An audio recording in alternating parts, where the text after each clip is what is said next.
Hi, Phil here, ZL3CC again. Look, just a very quick impromptu video on easily made antennas, especially in an emergency situation.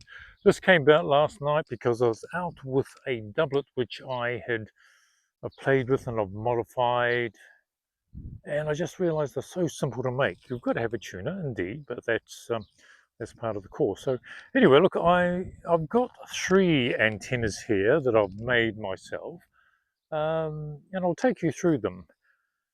First, yeah.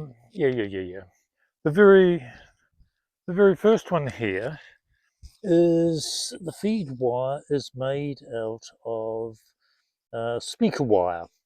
And I did this because I read some article about how people have successfully made them from speaker wire, and that is your actual feed to the actual radiators instead of coax or as I have over here, a ladder line. Right.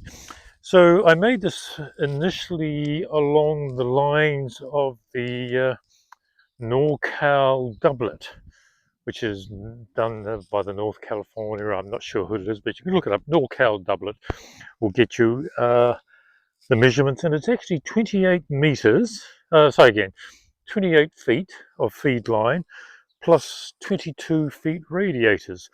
It initially I was going to do it, and I was going to do it speaker wire all the way, which will work perfectly. I've got no doubt. But because I was trying to put it up on my Certa beam poles, this stuff is reasonably heavy, and I thought I'll try and cut the weight down a bit. So I substituted the two 28 radiators, 22-foot radiators, for just hookup wire from our friend's J-Car. So this is just one radiator out each side. This had gone back into the recycle bin, as I do for antennas, as I'd finished experimenting with it. So it's missing a winder and a bit of string. Now, laughs you may think, how efficient is that? I can't imagine it's very efficient at all. And yet I've had one of my best, I have to say, one of my best contacts, I believe, using a Zygu 6100. It tuned up with the tuner in the Zygu, and on 5 watts I got a contact into Italy. Now I admit the operator in Italy was using 1500 watts, I think, and he had a 5-element Yagi, which trust me, you can. I've seen pictures of it since. He stands inside it or on top of it when he's repairing it or doing it. It's on a huge tower. So yeah, he was doing all the heavy lifting. However, on 5 watts, that absolute makeshift doublet there, hoisted at about 4.5 meters at the apex, was getting me to Europe. Now, another one that I've made, I haven't even tested yet, apart from using it for reception. I'm going backwards this time. And exactly the same pattern. Two 20-foot radiators. And I've just taken ordinary, I think this is called telephone wire, this. Very thin, a lot thinner than the speaker wire. Let's put the two together. And you can see the difference. The speaker wire is quite heavy in comparison and will give better, there's a slight more separation there, so I should imagine we'll do a lot better and more efficiently as a feed line. So this is the feed line. I have set it up as of just receiving, and it receives very well, but then again a long piece of wire will receive, and I've tuned it up, and it tunes through 40 to 10 as the NorCal does. That is what it's designed for, 40 to 10, and it receives very well. I haven't transmitted it. I want to wait until I get a group of us one night on where we can go and test antennas against each other without annoying someone who's trying to get DX. Now look, just showing the two poles here.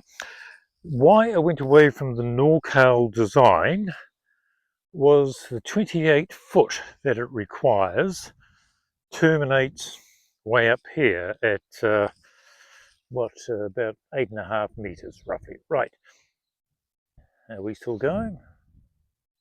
Yes, I think so. The picture's gone for me. Okay, right. And having that up on either of these poles, either my tactical 6 or the Sotobeam's carbon 6, I was having all that extra piece of the line actually wrapped around the pole, which I don't think was very conducive. So I'm not even sure I got these measurements from, but this my third and last iteration so far has been made out of Sotobeam antenna wire, which I've bought a roll of about 300 meters. I believe Nick and Blenheim ZL2NEB has done the same. Wonderful wire. I've got spaces here which they sell and provide for to make doublets. Of course, you wouldn't have to use those. You could use any sort of plastic. It looks good in theory and it looks good on the ground there, but when it's actually up, this element or your feed line actually twists around a bit and they get overlapped. So anyway, and this is actually a Sotobeam's top for at the top of the antenna, which it's the dividing point for the doublet. And I've lengthened this, or made the length of the feed line here, so it'll fit just nicely on top of the 6 meter pole, or about 4.5 meters really. And down the other end there, it just sits at the base of the pole, so you can feed it in very nicely. Now the length of these, if we take a measurement here, that's roughly 5.2 meters. I'm not even sure I got this design for, but I made this one specifically so I could do 80 meters. The NorCals are for 40 meters through to 10. This one I got so I could specifically do 80 meters, and it terminates at what, 20.9, might as well say by the time I take the slack out, 21 meters. So that is, quick arithmetic here, about 16, little less than 16 meters of radiators. What can I say? Apart from the fact that it works. I had it out last night. I wasn't talking to, I was just listening most of the time, but I actually had a contact on 40 meters through to Australia. Why I'm doing that when I was in a Nevis configuration, but I won't argue that. And a tune from 80 all the way through to 10. Did I try 6? I don't think I tried 6 meters, but I did 80 through to 10, and it was an easy match using the MTech ATU2 version 2. I can't remember what it's called. I've shown it to you before. I'll get back to it. But basically what I'm saying is making antennas isn't really a huge task. Making efficient antennas, yes it is, but there is no such thing as the perfect antenna. I should imagine if I showed these to some of the, how should we say, the desktop warriors who have got all the modeling tools, will tell me all the reasons why it doesn't work. And I can understand that. Who would have thought that this would work? And yet it does. I can do 5 watts and get Europe. So in an emergency or a disaster situation, we don't have to have the perfect antenna or the most efficient. If it works and gets us contact with who we want to get contact with, and we can pass messages back and forth where they can be understood, that is a successful antenna for disaster. If I was going to be going to DX and I wanted specifically a DX antenna, I would be doing vast improvements on this. But what I am saying, if you looked at the materials that these have been made from, just if you're caught in an emergency without a readily made antenna and you've got a tuner, you can cobble one of these things together damn simply. Anyway, I just thought I'd share that with you. So until next time, 73s. Just as a very quick addendum, as I was out there doing that video on the antennas, the courier driver arrived and put this into my hot hands. Let me show you. It's addressed to me, absolutely. And I was thinking, what have I ordered? I have no understanding. I hadn't ordered, wasn't expecting anything. And then I saw here in the corner, can we see that?